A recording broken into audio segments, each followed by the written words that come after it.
A paz do Senhor. Com muita alegria estou aqui mais uma vez, né?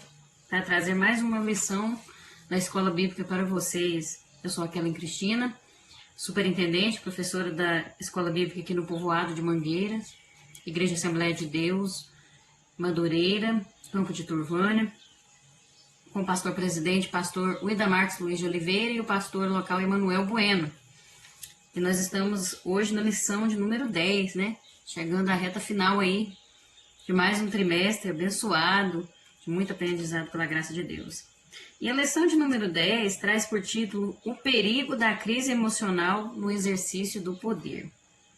O nosso textuário vai nos dizer assim: a soberba do homem o abaterá, mas o humilde de espírito obterá honra. Provérbios capítulo 29, versículo 23. A verdade aplicada nos diz: é imprescindível que cuidemos também da nossa saúde emocional e deixemos-nos ser guiados pelo Espírito Santo. Os objetivos da lição são esses três aqui, ó. Comentar sobre a tentação por busca de poder, estudar acerca do perigo da crise emocional e falar sobre a crise emocional e a inversão de valores. E o nosso texto de referência se encontra ali no livro de Filipenses, capítulo 2, dos versículos do 5 ao 10. Se você quiser acompanhar, está aí em Filipenses, capítulo 2, versículos do 5 ao 10. Então vamos lá, né? De sorte que haja em vós o mesmo sentimento que houve também em Cristo Jesus, que sendo em forma de Deus, não teve por usurpação ser igual a Deus, mas aniquilou-se a si mesmo, tomando a forma de servo, fazendo-se semelhante aos homens, e achado na forma de homem, humilhou-se a si mesmo, sendo obediente até a morte, e morte de cruz. Pelo que também Deus o exaltou soberanamente, e lhe deu um nome que é sobre todo nome, para que ao nome de Jesus se dobre todo o joelho dos que estão nos céus, e na terra, e debaixo da terra. Amém? Vamos fazer uma oração neste momento. E o motivo sugerido aqui pela nossa revista é que nós oremos para que haja cura do eu dos líderes eclesiásticos, que são os líderes da igreja, né? Que quando fala de meio eclesiástico, está se referindo à igreja do Senhor. Então vamos orar neste momento. Você apresente a sua oração, o seu pedido, né? A sua dúvida, eu não sei o que você está passando, a sua angústia, né? Tudo aquilo que você sente no seu coração, que necessita de uma direção, de um auxílio, de ajuda, apresente ao Senhor neste momento. Vamos orar então. Senhor, meu Deus, eterno Pai, neste momento agora, diante da Tua presença, nós estamos aqui, Senhor, para aprendermos mais um pouco dos Teus caminhos, para aprendermos a ter uma vida equilibrada segundo a Tua vontade, para que assim possamos ter saúde emocional, espiritual, mental, completa, Senhor.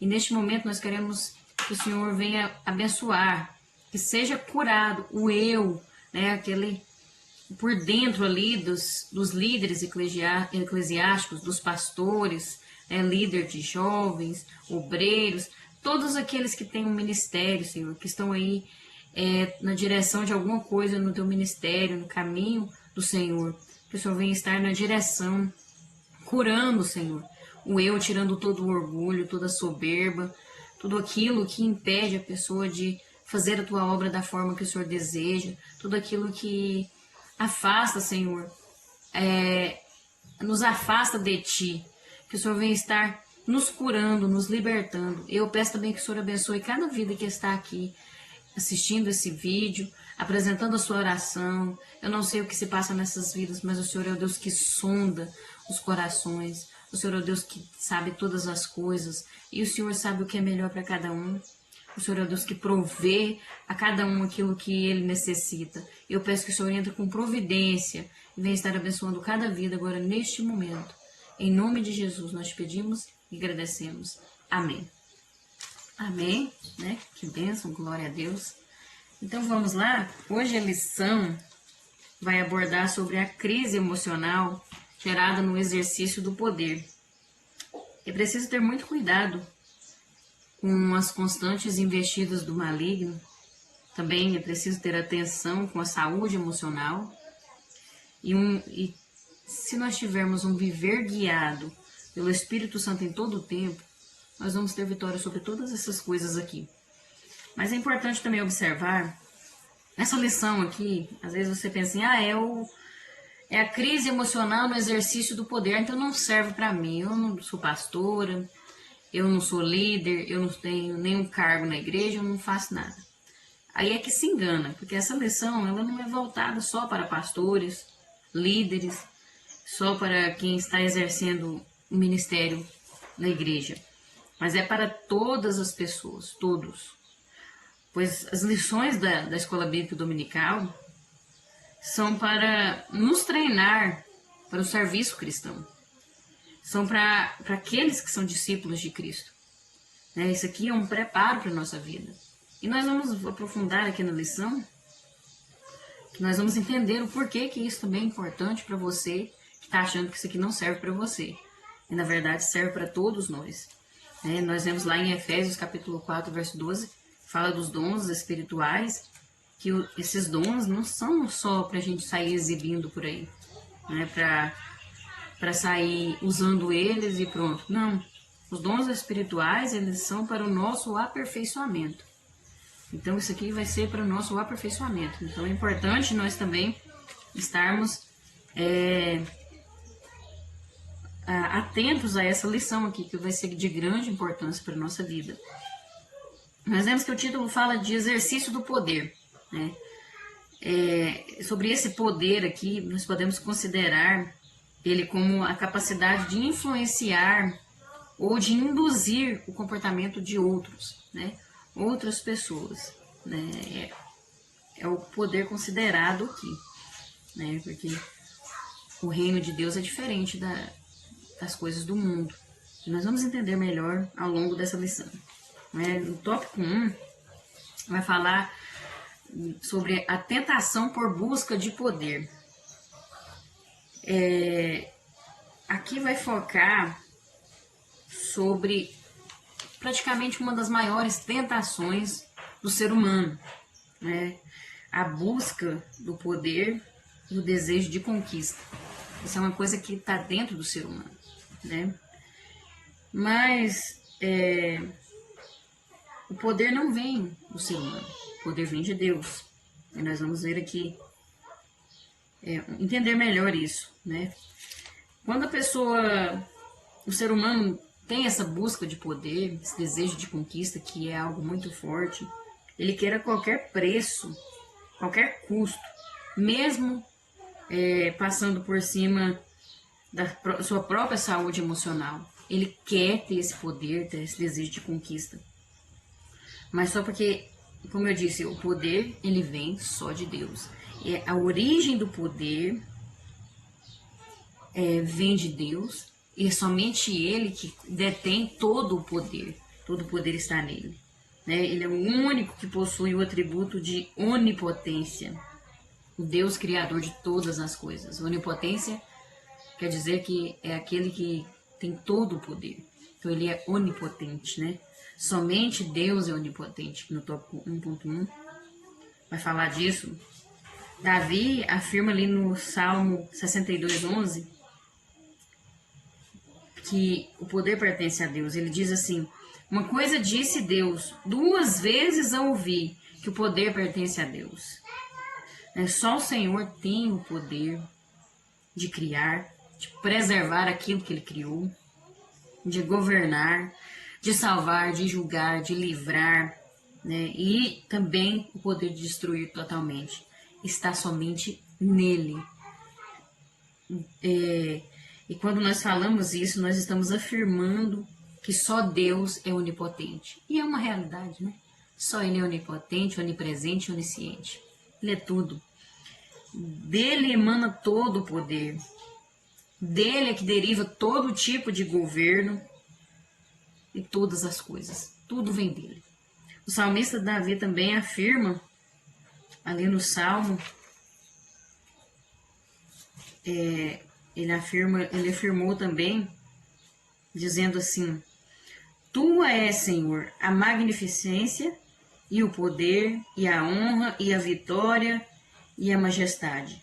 Porque teu é tudo quanto há nos céus e na terra. Teu é, Senhor, o reino. Tudo é de Deus. Tudo provém de Deus. Nós vemos também Daniel capítulo 2, versículo 20 ao 22, dizendo assim: seja bendito o nome de Deus para todo sempre, porque dele é a sabedoria e a força. Ele muda os tempos e as horas. Ele remove os reis e estabelece os reis. Ele dá sabedoria aos sábios e ciência aos entendidos. Ele revela o profundo e o escondido. Conhece o que está em trevas e com ele mora a luz. Homem ou mulher algum pode ter o que só Deus tem. Isto é, todo o poder. Todo esse poder magnífico aqui está somente em Deus. Nenhum ser humano, nada consegue ter isso aqui, somente Deus. Ele é o dono do poder, ele é o dono de todas as coisas. Tudo procede dele. Essa é a origem do poder. E nós vemos aqui também no tópico 1.2 o poder absoluto dado a Jesus. Pessoa humana alguma tem esses atributos, essas qualidades que nós estamos mencionando aqui. Porque só Deus é que possui essas qualificações, essa majestade poderosa. É só Ele que tem tudo isso. O Senhor Jesus, depois que Ele ressuscitou, Ele mesmo afirmou que recebeu todo o poder no céu e na terra. Ele próprio afirmou. O cristianismo, que vem do ensino de Jesus, existe pelo poder de Deus. Esse poder que criou o mundo, foi esse poder que se revelou aos seres humanos. Foi esse poder que prometeu a salvação em Jesus. Foi esse poder que se fez carne no Verbo de Deus. É esse poder que suporta todas as coisas e é obediente até a morte e morte de cruz. Poder que ressuscita o Filho 3 dias após a morte. Poder que entroniza Jesus, dando-lhe o nome que está acima de todo nome. O poder está em Jesus. Foi dado a Jesus o poder absoluto. E quanto a esta afirmação que Jesus falou, me dado todo o poder no céu e na terra, quando ele afirmou isso, ele deixa clara essa afirmação, que Jesus voltará triunfante e vai estabelecer o seu reino na terra. Aquele que veio como um cordeiro que foi morto e reviveu voltará triunfante. Ele foi morto, foi humilhado, sofreu, mas ele vai voltar triunfante, de forma maravilhosa. Apocalipse 1:7 diz assim: eis que vem com as nuvens e todo olho o verá, até os mesmos que o traspassaram, e todas as tribos da terra se lamentarão sobre ele. Sim, amém. A sua vinda se dará em esplendor, em glória, majestade e poder. Você consegue imaginar como vai ser lindo isso aqui? Como vai ser maravilhoso? O esplendor, a glória, a majestade do poder da vinda de Jesus Cristo. Todos os reinos da terra saberão que Jesus Cristo é o Senhor e que todo domínio pertence a Ele. Todos vão andar de acordo com a sua luz, com a sua vontade. E isso é maravilhoso. No tópico 1.3 nós vemos a tentativa de ser como Deus, sugestão de Satanás. Veja só. Isso já vem de muito tempo atrás, né? Não é nos dias de hoje, não é só nos dias de hoje, né? Não é nada de novo, não é novidade isso aqui, né? A luta pelo poder e domínio sobre as pessoas, muita vaidade e glória humana, isso não é de hoje. O inimigo semeou na mente e no coração do primeiro casal, o anseio por independência, quando ele disse ali, a serpente falou para Eva: sereis como Deus, né? Se você comer daquele fruto ali, você vai ser como Deus, você vai ter o conhecimento que Deus tem. Aquilo ali alimentou o ego dela, né? Alimentou, e ela quis a independência, né? Aquele casal recebeu e abrigou aquela semente maligna. Ser mais, ter mais, conhecer mais. Veja só. E mesmo Deus tendo preparado e providenciado para aquele casal o jardim do Éden, eles cederam à tentação, não valorizaram o que Deus tinha feito. E aí nós vemos que desde então a história registra diversos exemplos de busca desenfreada por poder e independência, desencadeando a quebra do relacionamento com Deus, conflitos e também destruição. É isso que acontece, né? E Deus já havia avisado para eles, né? Deus, na sua presciência, já tinha avisado para o ser humano ali no capítulo, se eu não me engano, capítulo 1 de Gênesis, quando Deus criou o homem. Deus fez o homem e a mulher semelhante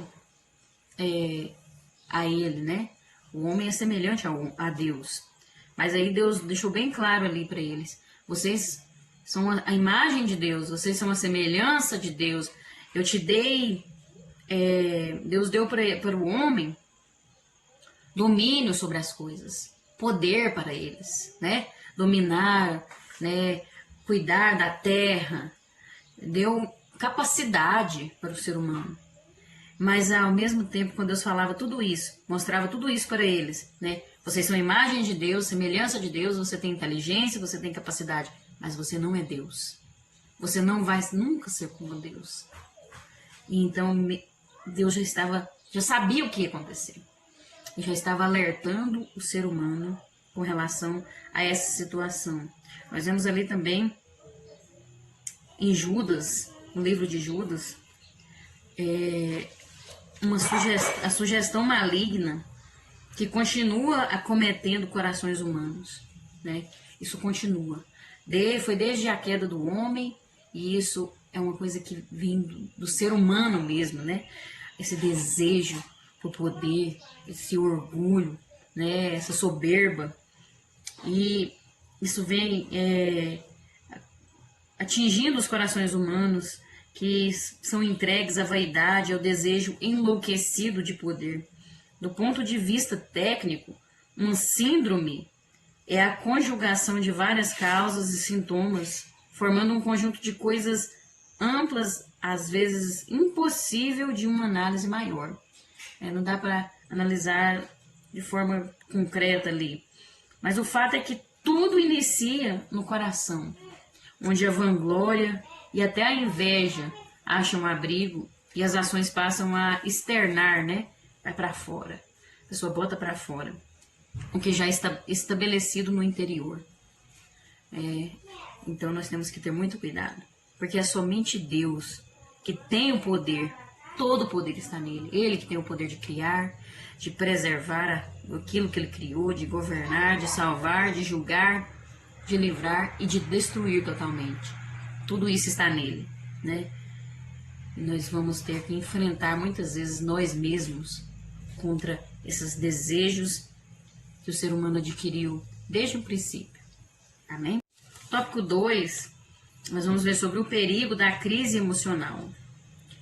Aqui o comentarista cita Isaías, capítulo 14, versículos 12 ao 20, Ezequiel 28, do 11 ao 19, onde relata a queda pelo orgulho e pela soberba dos reis de Babilônia e de Tiro. E ele mostra Deus falando contra esses reis, né? Que eram o orgulho e a soberba tomaram conta deles, e eles acharam que era mais do que Deus, né? Queriam muitas vezes até se colocar no lugar de Deus. E aí isso não prevalece, né? Nós vemos aqui essa citação aqui desses dois reis. E aqui ele vai falar que é importante nós dizermos que esses textos proféticos serviam ao propósito de transmitir uma mensagem à sociedade no qual foram produzidos e alertar que este mal quer dominar os que estão no poder. Este mal, essa soberba, esse orgulho, quer dominar. E esses textos aqui de Isaías e de Ezequiel servem de alerta para todos nós, não só para aqueles que estão no poder, mas para quem ainda está seguindo o caminho de Cristo, não importa se é um líder ou não, mas para ter cuidado, né? Vigilância, porque isso aqui pode atingir qualquer pessoa, né? Não é brincadeira. E às vezes a gente pensa que, ai, é só um líder, é só um pastor? Não. O pastor William Barros faz um comentário, ele citou duas síndromes, uma síndrome e um transtorno que atinge não só adultos, mas também crianças, adolescentes, com relação a isso aqui, com relação à soberba, ao orgulho, né? A síndrome do imperador, né, que atinge crianças e adolescentes. Veja só. O que acontece? A criança quer dominar os pais, né? Acontece o domínio da criança, dos filhos, com relação aos pais. Eles começam a cobrar dos pais, fazem críticas na frente das pessoas, criticando os pais na frente das pessoas, e percebem uma forma de manipular seus pais, e logo já estão dominando a casa. Seus pais se tornam reféns dos seus próprios filhos, porque eles são dominados, essas crianças manipulam, crianças, adolescentes manipulam para que tudo seja feito conforme que eles querem. Veja só que é preciso ter cuidado, é preciso observar o perigo da crise emocional, essas crises aqui, né? Nós precisamos educar nossos filhos com amor, mas estabelecer limites, né? Nós não podemos demonstrar, quando corrigimos nossos filhos, por exemplo, colocamos de castigo, demonstrar que estamos arrependidos, que estamos com dó, que estamos meio assim, né? Não. Os filhos precisam entender quem é que manda em casa. Porque se eles perceberem esse tipo de conduta, eu estou arrependido, eu me sinto culpado por ter corrigido meu filho, aí é onde eles manipulam, é onde eles percebem a brecha ali, e é onde eles vão usar aquilo a favor deles, né? Então é onde precisa ter cuidado. A gente pensa que isso aqui atinge só quem está liderando, quem é pastor. Não, olha isso aqui é em crianças e adolescentes, né? Vamos educar com amor, corrigir. A Bíblia fala até da vara, né? Que é preciso estabelecer limites. É preciso, muitas vezes é preciso. E nós estamos ficando fracos, muitas vezes, deixando os nossos filhos tomar conta da própria vida deles e da nossa vida também. Não podemos aceitar isso e precisamos observar, né? Um transtorno que o pastor William Barros comentou lá no vídeo da Escola Bíblica da editora Betel, é sobre o narcisismo também, né? É aquela pessoa que se considera superior, ele se considera a referência, né? Ele que é o tal e pronto, né? Ela acha que as pessoas devem a ela, né? É uma pessoa que acha que ela está fazendo um favor de estar ali no meio daquele povo, então eles devem alguma coisa para ela, porque ele acha que ele é o bombonzão, a última bolacha do pacote, né? Se acha o centro das atenções. Essas pessoas são exibicionistas, gostam de ser elogiados, de ser tão elogiados ao ponto de ser até quase que idolatrados, sabe? E se eles estão no meio onde não são adorados, são elogiados dessa forma, se eles não são o centro da atenção, eles não ficam no meio daquelas pessoas, porque ele tem aquela necessidade de ser o centro das atenções. E a autoestima dessa pessoa é bem elevada, né? Ele se acha mesmo. E aquelas pessoas que têm a autoestima baixa, ele aproveita daquelas pessoas e usa como for possível, né? E acaba que ele manipula essas pessoas, né? Para que alimentem o ego delas. Então, isso aqui acontece, esse narcisismo pode acontecer em qualquer idade. Pode ser no adolescente, pode ser começa geralmente a partir da adolescência, no adulto. Então é algo, não é só em quem está ali pastoreando, não é só quem está ali liderando alguma coisa. Pode acontecer com qualquer um, porque isso vem do homem, do ser humano, né? É um perigo essa crise emocional. Temos que ter cuidado. né, no 2.1, vai falar da síndrome em torno das lideranças. Enquanto a igreja está na terra, nós estamos aqui nessa terra, nós vamos conviver com aqueles que têm sido dominados pela soberba e o desejo de poder dominar e possuir. É inevitável, mas sempre vão existir essas pessoas. Veja que Judas, ele inicia uma série de exemplos que estaria descrevendo. Ele fala lá no capítulo 4, lá em Judas, o versículo 4. Porque se introduziram alguns, quer dizer, estavam dentro da igreja. Eram pessoas que estavam dentro da igreja. E hoje não é diferente. Sempre vamos conviver com essas pessoas, até mesmo dentro da igreja. E estavam em ação no ambiente da igreja, essas pessoas. O apóstolo João também faz menção de um homem que gostava de se colocar em primeiro lugar. Lá em 3 João, no versículo 9 do capítulo 1, que só tem um capítulo, né? Mostra Diótrefes. Ele queria sempre estar em primeiro lugar, ter preeminência, né? E ele faz um comentário sobre isso, que Diótrefes vivia ansioso por posição e poder. E nós vemos que, em contrapartida, no mesmo capítulo ali, logo ali no versículo 12, tem também citando Demétrio, que era o oposto de Diótrefes. Então nós vemos aqui este homem que queria mandar, que queria comandar, que queria liderar, ter o poder, controle de tudo. E Demétrio, que era uma pessoa que as pessoas que não precisava dele falar bem dele, eram as pessoas que falavam bem dele, porque na verdade não é eu que tenho que falar que eu sou isso ou aquilo, as pessoas que têm que ver os meus frutos, né? As pessoas que têm que ver aquilo que eu estou fazendo. Eu tenho que ser uma carta lida, não é eu que tenho que sair me exibindo por aí. Não é isso. Então nós vemos que Diótrefes é um exemplo que nós não podemos seguir, mas nós temos que seguir o exemplo de Demétrio, né, que era um homem humilde, diferente, que as pessoas que falavam bem dele. São pessoas como Diótrefes, não atentam para as palavras de Jesus, que adverte contra uma postura imprópria de ambição e desejo de domínio. Nós vemos Jesus dizendo aos discípulos, quando eles estavam brigando ali, por quem iria se assentar ao lado de Jesus, quem queria ser o primeiro ali no reino de Deus, né? Quando o reino de Jesus se manifestasse, eles estavam brigando, e Jesus chama a atenção deles.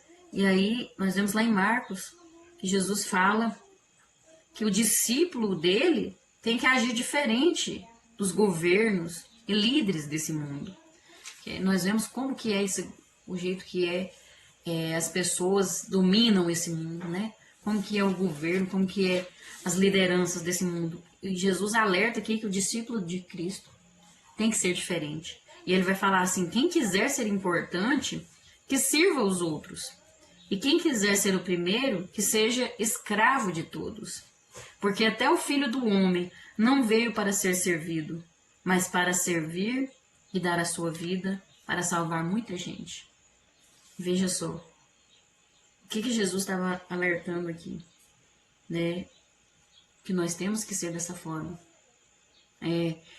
Seguir o exemplo de Cristo, porque Ele mesmo, né, esvaziou-se de si mesmo e veio a esse mundo para servir. Sendo o rei, ele mesmo falou que não veio para ser servido, mas sim para servir e dar a sua vida para salvar muita gente. Nós precisamos seguir esse exemplo aqui e viver de acordo com que as vidas sejam salvas, né? Servir aos outros e não alimentar o nosso próprio ego, e não crescer em cima das pessoas. Não é isso. Não é isso. Precisamos seguir o exemplo de Jesus. Pedro também, o apóstolo Pedro, escreveu sobre a atitude adequada dos que exercem a liderança no rebanho do Senhor. Ele vai dizer ali em 1 Pedro, não procurem dominar os que foram entregues aos cuidados de vocês, mas sejam um exemplo para o rebanho, né? Eu posso falar um monte de coisa, querer dominar as pessoas, mas se eu não der exemplo, não vai valer de nada. Não é querer dominar, mas se dar exemplo, né, de verdadeiro cristão, de verdadeiro líder. É isso que nós precisamos fazer. Nos dias atuais, muitos com suposta chamada, né, utilizam do espírito de manipulação e controle para levar as pessoas a serem movidas por suas atitudes de rebelião e insubmissão. Em nome do novo e da nova ilusão, da nova visão que eles pregam, eles iludem as pessoas simples, né, que não têm discernimento, e aí essas pessoas vão enganadas, iludidas com essa nova visão que dizem que estão pregando, né? Mas não terão outra recompensa a não ser a ruína e a perdição. Não adianta, não vai prevalecer.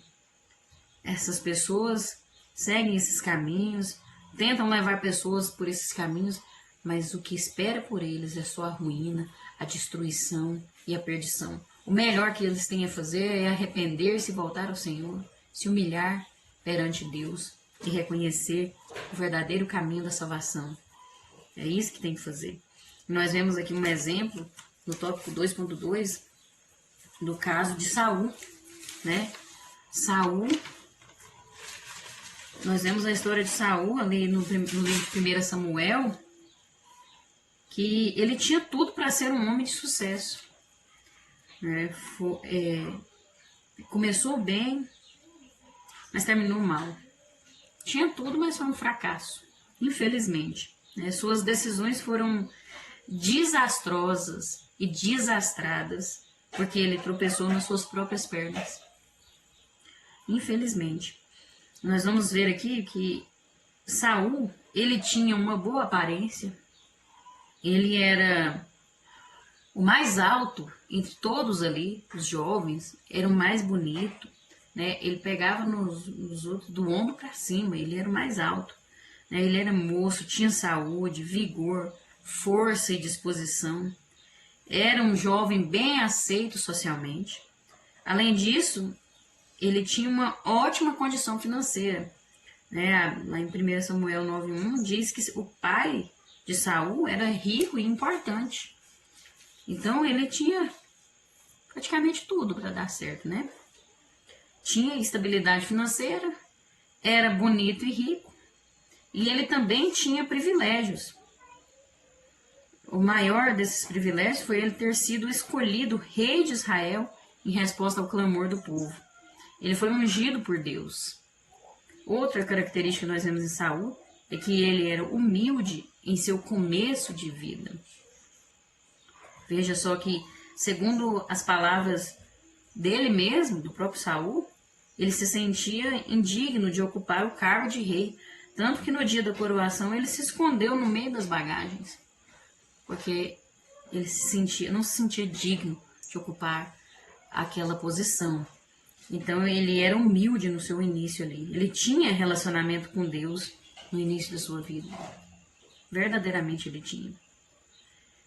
Uma vez escolhido rei, Saul tinha unção de Deus, que foi ungido, né? Tinha unção de Deus, tinha apoio do povo e características pessoais de liderança. Tinha tudo para dar certo. Tudo mesmo. E ainda tinha a amizade de Samuel, que era o profeta, né? A amizade, o amor do profeta Samuel. E também esse profeta Samuel sempre orientava ele, né? Como ele deveria agir, proceder em todas as coisas. Tudo estava em suas mãos. Era só governar com temor e obediência a Deus. Mas, infelizmente, ele não tinha raízes profundas com Deus. Ele não tinha. Infelizmente. Aí nós vemos que aqui no 2.3, características emocionais que fizeram Saul tropeçar. Você viu que ele tinha tudo aqui, né, para dar certo. Mas infelizmente não deu. Veja que a Bíblia mostra que Saul não soube lidar com alguns aspectos emocionais e psicológicos. Além de demonstrar um comprometimento espiritual com a vontade de Deus, bem superficial. Ele tinha um comprometimento com Deus de forma superficial. Era só por aparência, não era profundamente. Como eu disse, ele não tinha raízes profundas com Deus. Sempre que chegava em uma encruzilhada, ele tomava a direção errada. Veja só, algumas delas aqui. Ele não tinha paciência e a obediência dele era parcial. Não tinha obediência total a Deus. Nós vemos na Batalha dos Filisteus, ali em 1 Samuel, capítulo 10, até o 13, fala da Batalha dos Filisteus ali, que Samuel se ausentou e pediu para Saul que esperasse 7 dias para fazer o sacrifício. Orientou ele: você vai esperar 7 dias, quando eu voltar nós vamos fazer o sacrifício. Eu vou chegar e nós vamos fazer. E aí Saul ficou pressionado pela desistência de alguns homens de Israel, que o povo foi indo embora, um pouco de gente, né? E ele perdeu a paciência e ofereceu o sacrifício antes do tempo. Quando Samuel chegou, teve que repreender ele, né? Repreendeu ele, chamando de tolo. Ele fez um juramento insensato também.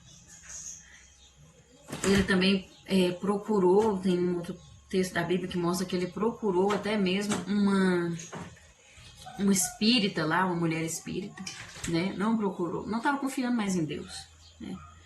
Sem comunhão com Deus e confiando em si mesmo, em plena guerra. Veja só o que ele fez, né? Nós temos que entender que não adianta eu ter um dom espiritual, eu posso saber cantar bonito, eu posso saber falar bonito, eu posso ter o dom de línguas estranhas, eu posso ter o dom de profetizar, mas se não tiver fruto do Espírito, não adianta nada. Fruto do Espírito é o quê? É amor, é equilíbrio, é mansidão, é humildade. É você saber ouvir a voz de Deus. É você humilhar diante de Deus e não deixar a soberba tomar conta da sua vida. Não adianta. Saul tinha tudo, mas não tinha relacionamento com Deus, não tinha raízes profundas com Deus. Ele vivia de forma superficial, de aparência. É o que muitas vezes nós estamos fazendo. Vamos na igreja, cantamos, pregamos, participamos, mas não entregamos emocionalmente, né? Não deixamos Deus controlar a nossa mente. Não é Cristo que está vivendo em nós. É nós mesmos que estamos acostumados com aquela vida daquele jeito, né? Então, e aí é onde que acontece? Os dons, o Espírito Santo dá. Aí Deus usa a pessoa, e aí a pessoa vai deixando a soberba tomar conta dela, e ela acha que não precisa mais de Deus. Ela acha que dá conta sozinha. E é o que acontece. A pessoa acaba se fracassando, né? Acaba sendo destruído, né? Nós vemos aqui que, como todos os princípios da liderança, o autocontrole deve ser cuidadosamente desenvolvido e cultivado. Consegue-se isso por meio da dependência de Deus, de uma vida de disciplina, né? De autoavaliação, de autocorreção, tomando decisões antecipadamente, aceitando as adversidades com gratidão, né? Dominando o gênio, né? Mansidão é dominar o gênio, controlando os pensamentos e deixando que o Espírito Santo habite em nós. O domínio do Espírito Santo possibilita o autocontrole que Deus exige de nós e de que precisamos para uma boa liderança. Não só uma boa liderança, mas na nossa vida, né? Nós deixarmos Cristo viver em nós, o Espírito Santo habitar em nós, tudo vai bem, né? Em todas as coisas que nós colocarmos a mão, flui, é abençoado, dá fruto, não é verdade? Precisamos ter cuidado com o orgulho. É como uma barba, né? O homem tem que fazer, se ele não fazer a barba, com 2 dias já está apontando ali, já está machucando, já está incomodando. Assim é o orgulho. Nós temos que lutar constantemente contra nós mesmos. O nosso maior inimigo é nós mesmos. Precisamos lutar constantemente, né? Todos os dias é uma luta constante. Amém? No tópico 3, nós vamos falar sobre a crise emocional e a inversão de valores. Uma liderança mais apegada com o fazer, presta atenção, uma liderança mais apegada com o fazer em detrimento do relacionar-se e mais apegada com o ter, poder, posses, em detrimento do ser, viverá crises emocionais das quais gerará empatia e afastamento das revelações de Deus e dos seus propósitos. Veja como isso é tremendo, né? Temos que valorizar mais o ser, o que eu sou, do que o que eu tenho. O que o outro é, do que o que ele tem, né? E também valorizar mais o relacionamento, relacionar-se, do que se apegar demais com o fazer, né? É preciso primeiro ter relacionamento, para depois, isso aí flui naturalmente, né? Quando se tem relacionamento. É preciso ter cuidado com esse negócio de liderança, porque o líder, ele não cresce desmerecendo o talento de outras pessoas, ele não precisa ficar cobrando das pessoas, né? Ele serve, se torna confiante pela sua capacidade de servir. E as pessoas reconhecem isso. Quando o líder sabe liderar, está na direção do Senhor, as pessoas já sabem o que ele quer, já sabem qual é o seu desejo, antes mesmo dele falar. Ele não precisa de falar. Por quê? Porque tem relacionamento. Um conhece um ao outro. Então aí não precisa. É a mesma coisa com Deus. Deus não precisa ficar esperando nós tomarmos uma atitude, ficar pedindo para nós. Porque aquele que conhece o seu Deus, tem relacionamento com Deus, ele já faz sem pedir, sem Deus pedir. Porque ele conhece, sabe o que agrada ao Senhor. Não é verdade? Então nós precisamos observar isso. No 3.1 nós vemos as consequências são inevitáveis. Do contrário disso aqui, né? Gálatas 6, do 7 ao 8 diz: não erreis, Deus não se deixa escarnecer, porque tudo que o homem semear, isso também ceifará. Porque o que semeia na sua carne, da carne ceifará a corrupção, mas o que semeia no Espírito, do Espírito ceifará a vida eterna. Desta lei aqui, ninguém escapa. Então é importante nós termos uma constante vigilância quanto ao que estamos semeando. É muito importante, porque as consequências são inevitáveis. Aquilo que eu plantei, eu vou colher. Isso é uma realidade. Por falta de conhecimento bíblico genuíno, muitos têm a sua fé naufragada ao seguir preceitos de homens, sendo influenciados por seu veneno. Aqueles homens, né, que trazem um novo ensino, dizem que é uma nova visão. São esses que estão aí espalhando o seu veneno.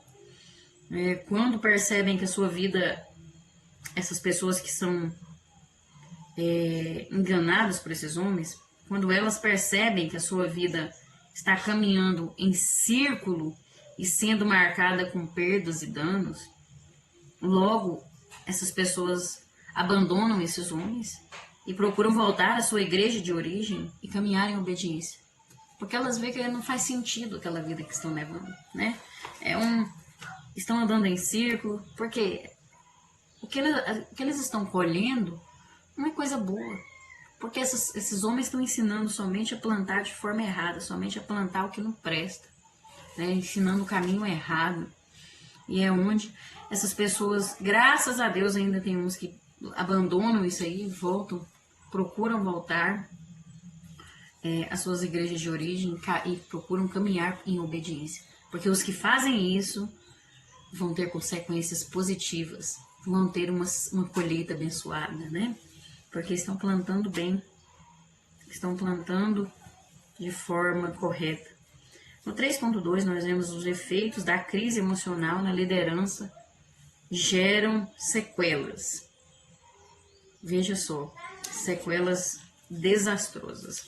Aqui cita o exemplo de Simão Pedro, porque ele ainda precisava ser moldado quando Jesus estava aqui nesse mundo, Pedro ainda precisava ser moldado, pois ele estava se baseando na sua própria capacidade e determinação na caminhada com o mestre. Ele estava se achando, né? E achando que a sua capacidade é que ia guiar ele. E mesmo ele não tendo consciência, ainda esperava a transformação do seu caráter. Ele tinha necessidade da transformação do seu caráter. Ele não tinha consciência disso, mas ele esperava isso. A sua referência vinha da soberba da vida, né? Aquela soberba que vem do mundo, não de Deus. Porque a soberba, ela não vem de Deus, ela vem do mundo. E Pedro, Simão Pedro, estava baseado na soberba. A referência dele não era Jesus Cristo, não eram os ensinos de Jesus. Tanto que Jesus direto chamava a atenção dele, né? Quando ele foi e falou para Jesus assim que ele, se fosse preciso, ele morreria com Cristo, que ele não ia deixar ele morrer. Jesus repreendeu ele: para trás de mim, Satanás. Direto Jesus tinha que chamar a atenção de Simão Pedro. Por quê? Porque a referência que ele tinha era a soberba dele, era o seu eu, seu orgulho, né? E isso nunca vai ser forte o suficiente para capacitar uma pessoa a cumprir o seu destino em Cristo.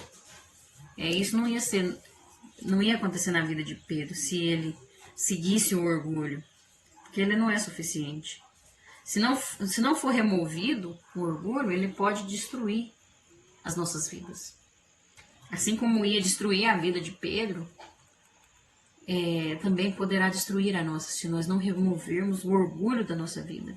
Porque o orgulho é a mesma falha de caráter que já foi encontrada em tantos outros, cujo registro já chegou até nós, como alerta para não incorrermos no mesmo erro, como o exemplo lá de Ezequiel, capítulo 28, no 11 ao 19, que é o rei, fala do rei de Tiro, né? Que o orgulho tomou conta da sua vida, foi uma falha de caráter e serviu só de destruição para a vida dele, desse rei, né? E na vida de Pedro não estava sendo diferente, né? Ele também estava sendo guiado pelo orgulho. Mas aí Jesus vai e chama a atenção dele e fala: Simão, Simão, eis que Satanás vos pediu para vos cirandar como trigo. Satanás já tinha pedido autorização para cirandar na vida de Pedro. Por quê? Porque ele viu aquela brecha. Ele viu que Pedro tinha aquele orgulho ali. E Satanás, ele não brinca. Ele fica ao nosso derredor, procurando uma brecha. Aquele que deixa o orgulho tomar conta da sua vida, aí o diabo vai ali e aproveita, né? Dá a brecha ali, o diabo vai e aproveita. Aí fica alimentando. Aí aquela pessoa, ela vê o outro ali pregando e de repente ela escuta na mente dela, né? Nossa, mas você faria melhor. Ah, vê o outro cantando. Não, mas se fosse você, ia estar cantando muito melhor esse hino, né? Se fosse você, estaria ensinando melhor, pastoreando melhor. Você faria melhor. Aí são os pensamentos que Satanás jogam, porque ele percebe que aquela pessoa tem o orgulho ali. Ele não luta contra o orgulho. Deu uma brecha ali. Aí o inimigo joga a cilada. E aí é onde a pessoa cai. Vai sendo alimentado, logo surge aquele sentimento de inveja, logo ele não quer aceitar o outro falar melhor do que ele, o outro ser melhor que ele, né? Nós temos que ter cuidado com essas coisas, né? Às vezes fica até desmerecendo o talento do outro. Nós temos que entender que ninguém vai tomar o lugar do outro. O que é seu, você pode ter certeza. Mas você tem que estar na posição, tem que estar, porque não é você que vai usar Deus, é Deus que vai te usar. Enquanto você não se livra desse orgulho, né, se esvazia de si mesmo, não tem espaço para Deus fazer a obra, não tem espaço para Deus usar. Você pode até fazer como Saul fazia, né? ter muitas qualidades, ter um currículo muito bem sucedido, mas é tudo em vão. Veja o que aconteceu com Saul, é tudo em vão. A vitória de Pedro aqui foi seguir o caminho do arrependimento, né? Ele se arrependeu, né? Ele voltou atrás, se humilhou, né? Viu que ele não valia nada, que ele não era nada sem Deus, sem Cristo, né? Um líder cujo ego esteja inflado, frequentemente é um líder com o qual as pessoas não conseguem se comunicar. Novas ideias não são ouvidas ou consideradas, porque ele não está preocupado em conhecer e discutir outros pontos de vista. Nesse cenário, a comunicação fica mais verticalizada e o líder mais inacessível. Como resultado, o que acontece? Há menos engajamento e a colaboração dos envolvidos, o que prejudica o trabalho de equipe. Liderar também significa aprender de maneira colaborativa. É você entender que o outro pode pregar melhor, né? Ah, se chamou no culto para pregar e ele pregou melhor do que eu. Você ouviu os irmãos falar, nossa, mas eu gostei daquele irmão, pregou tão bem, né? E aí tem gente que fica incomodado. Não, irmão, pelo amor de Deus, né? Tá te ajudando na obra, trouxe uma palavra de Deus aos corações. Às vezes traz um louvor que vai ajudar você, que vai levantar o astral do povo, que vai animar, reavivar a igreja. E aí a gente fica incomodado, porque o orgulho está tomando conta e a pessoa acha que é só ela que pode, que é só ela que tem que fazer, que o outro, ninguém pode fazer mais do que ele, ninguém pode ser mais inteligente que ele. Tá com o ego inflado, né? Os líderes não podem ser assim, e nem nós como discípulos de Cristo, que não é líder de nada, que é só discípulo, que está sendo exemplo lá para o mundo. Eu não sou líder, mas a minha vida é uma carta lida. Será que as pessoas lá fora no mundo estão vendo em mim um exemplo de pessoa que tem o orgulho inflado, que tem o ego inflado, que está cheia de orgulho, de soberba, que eu sou melhor do que os outros? Temos que ter cuidado, preciso ter cuidado. Porque até mesmo as decepções faz com que a gente fique orgulhoso, fique grosso, estúpido. E aí nós afastamos as pessoas da gente. Aí não tem comunicação, se torna uma pessoa inacessível. Uma pessoa que a pessoa tem até medo de chegar nela. Nós temos que entender que é o relacionamento, né? É como eu disse, a pessoa vai ver você, vai ter um relacionamento com você e ele vai saber o que fazer antes mesmo de você pedir. Você não precisa nem pedir, né? É relacionamento, né? Precisa primeiro valorizar os relacionamentos, né? Entender também que nós dependemos de Deus, né? Que se Deus me levou para um tal lugar, eu vou continuar dependendo dele. Eu subi de nível. Tem gente que acha, eu recebi um cargo, agora eu subi de nível. Não, na verdade você fez para descer. Pastor Emanuel sempre ensina assim aqui na igreja. Quando a pessoa sobe, eleva um cargo ali, vamos supor que auxiliar vai para diácono, ele fez para descer. Aí que ele tem que servir mais. Aí que ele tem que servir mais o povo, se humilhar mais. Mas hoje em dia as pessoas acham que é diácono, é presbítero. Não, ele tem que ser servido. Ah, eu sou o cara, né? Eu sou o bonzão da fita, né? Tem que abaixar a bola um pouco. Ó, não é assim não. Você depende de Deus. Se Deus te colocou ali, Ele mesmo pode tirar. O poder está nele. Do mesmo jeito que ele faz levantar, Ele faz cair, Ele abate. Né? Temos que ter cuidado. Tem gente que acha que não precisa ter, não tem medo de como é que fala? Não, eu cheguei num nível que agora não tem perigo de eu sair daqui. Eu conquistei o lugar que eu queria e aí eu tô indo tão bem que não tem nem perigo de eu sair daqui. E a pessoa se acha tal, né? Tem que ter cuidado. Muitas vezes o medo ajuda a gente. Não é medo, o medo te dominar, mas você ter noção de que em qualquer momento Deus pode te tirar de onde você está. Ter cuidado com o orgulho, com a soberba, né? E também, líder, não tenha medo de perder as pessoas. Não tenha medo de dizer a verdade, né? Igual Saul. Saul desobedeceu a Deus por medo de perder as pessoas. Porque ele achou que ia ficar sozinho, que as pessoas não iam gostar mais dele, né? E aí ele quis fazer. Desobedeceu a Deus, passou na frente, passou na frente do líder dele, né? Que Samuel era o líder.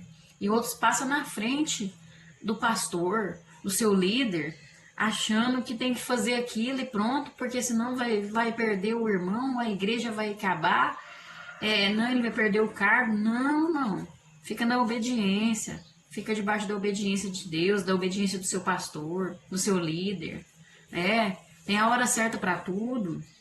As pessoas têm que gostar de você, têm que gostar do seu trabalho. Não é por interesse, não, né? As pessoas têm que se agradar porque você está fazendo o que é certo e pronto. É Deus que tem que te aprovar, né? Não espera das pessoas, querer fazer a sua vontade das pessoas, não querer agradar aos outros. Pense em agradar a Deus, né? Não é agradar as pessoas, o ser humano, não. Vamos pensar nisso, né? Nós vemos aqui no tópico 3.3, a falta de saúde e equilíbrio emocional prejudica o vocacionado.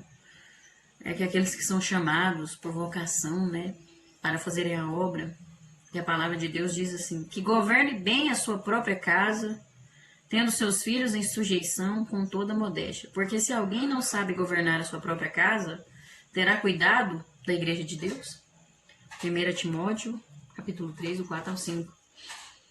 Aí também nós vemos a palavra de Deus falando assim, não repreendas asperamente os anciãos, mas admoesta-os como a paz, aos mancebos como irmãos, as mulheres idosas como a mães, as moças como irmãs, em toda a pureza. Honra as viúvas que verdadeiramente são viúvas. 1 Timóteo 5, do 1 ao 3. Sem equilíbrio e sem temperança, as credenciais do obreiro para nada servirão. Se as suas ações em casa não demonstram isso, está reprovado. O meu ministério começa dentro da minha casa. O meu trabalho na igreja começa dentro da minha casa. A palavra de Deus mostra lá em Romanos 8,14, que diz assim, porque todos os que são guiados pelo Espírito de Deus, esses são filhos de Deus. Nós vemos aqui claramente que os filhos maduros, equilibrados emocionalmente, são aqueles guiados pelo Espírito de Deus. Os imaturos têm menos probabilidade de seguir a liderança do Espírito de Deus. Com muita frequência, reagem emocional ou intelectualmente às circunstâncias com que se deparam. Ainda não aprenderam a agir apenas sobre a liderança de Deus. Precisamos permitir que a verdade penetre em nossa vida se quisermos crescer e amadurecer. E aonde começa isso? É dentro da minha casa. É com a minha família. Por que ele quis mostrar isso aqui? Por que a palavra de Deus fala, se o obreiro não cuida bem da sua casa, não governa bem a sua casa? Porque é lá dentro de casa que eu mostro a minha verdadeira face. É lá dentro de casa que eu mostro quem que eu sou verdadeiramente. É onde eu não uso máscara. É onde eu mostro quem que eu sou. E é aí que começa o meu ministério. Se eu não estiver vivendo bem com a minha família, com os meus filhos, dando exemplo para os meus filhos, para o meu esposo, sendo uma boa esposa, sendo uma mulher sábia que edifica a sua casa, não adianta nada eu vim aqui pregar para vocês. Eu vim aqui falar isso aqui, é tudo em vão. Não adianta. Eu tenho que ter comunhão com a minha família. Eu tenho que ver se os meus filhos estão em equilíbrio, compreender os meus filhos, né? Perceber alguma coisa de emocional que está aí abalado. Muitas vezes a gente só olha para os filhos dos outros e não vê os filhos nossos. Observamos tanto a vida dos outros e não vemos nossos filhos que muitas vezes estão precisando, carentes da nossa atenção, da nossa ajuda. Às vezes estão com problemas emocionais, às vezes estão com transtornos e nós não percebemos. Estamos observando a vida do outro, querendo cuidar das igrejas dos outros. né? Nós precisamos cuidar primeiro da nossa casa, governar a nossa casa, né? Dar exemplo para nossa casa, ser líder em nossa casa. Na verdade, ter comunhão entre pai e filho, entre filha e mãe, entre esposo e esposa, ser fiel um ao outro, né? Porque senão pode ter qualidades, dons espirituais, porque Deus usa. Porque o que acontece? A gente vê muitos aí que tá com tudo bagunçado e Deus está usando ele, porque a palavra de Deus, ela permanece para sempre. A pessoa vai pagar as consequências, ele vai sofrer as consequências dos seus erros, mas a palavra de Deus é fiel, ela não muda. Então, se a pessoa está levando a palavra de Deus, a palavra de Deus, ele é usado, entendeu? Mas só porque o prejuízo é para ele mesmo. Logo aquilo ali vai acabar. Logo ele vai perder aquele dom, logo vai ser enterrado, né? Logo ele vai perder o equilíbrio, e aí ele vai querer, ele vai sofrer crises emocionais, inversão de valores. A família troca os valores, o pai quer fazer o papel da mãe, a mãe fazer o papel do pai, e não pode acontecer isso, né? Nós precisamos ter equilíbrio, ter saúde emocional, né? Porque se não for assim, nós vamos estar prejudicando o nosso desempenho, seja você líder, vocacionado por Deus ou não, vai estar prejudicando seu desempenho, e é preciso saber se relacionar, porque isso é imprescindível. Se não saber se relacionar, se eu não sei relacionar com o que dentro da minha casa, me abrir com o meu esposo, ter confiança nele, se eu não posso confiar nele, ele não pode confiar em mim, como que eu vou relacionar com as pessoas da minha igreja? Como que eu vou liderar um grupo de pessoas, né? Se eu não consigo relacionar dentro da minha casa. Então nós precisamos buscar essa saúde, esse equilíbrio emocional e esses relacionamentos, na verdade, buscar em Deus, né? Temos que aprender a lidar com as críticas, temos que aprender a lidar com o controle das situações, não querer controlar demais. Tem gente que tem um desequilíbrio total com relação ao controle das coisas, né? Ele não quer controlar demais, ou ele não consegue controlar nada. Então é preciso ter um equilíbrio aí. Também precisamos reconhecer os nossos erros. É de extrema importância. Tem gente que acha que ele é pastor, ele não precisa reconhecer os erros, ele não precisa pedir perdão. Muitas vezes a gente tem que pedir desculpa, tem que pedir perdão, seja você líder ou não. Nós somos crentes. Gente, nós não é menino, não. Nós somos adultos. A palavra de Deus é bem clara. Nós temos que perdoar uns aos outros, pedir perdão, reconhecer os erros. Ou me perdoa.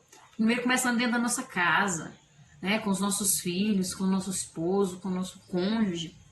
Pedir perdão e reconhecer as pessoas que nos ajudam, as pessoas que estão à nossa volta.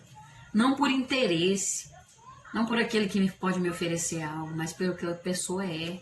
Às vezes a pessoa ajuda com tanta sinceridade, com tanto amor, e o outro às vezes é porque tem dinheiro, porque tem muita coisa para oferecer financeiramente, materialmente, status. Aí eu dou valor para aquele lá e não dou valor para o outro que está ajudando ali, mesmo que não tem nada para oferecer, mas tem a ajuda dele, a oração dele, né?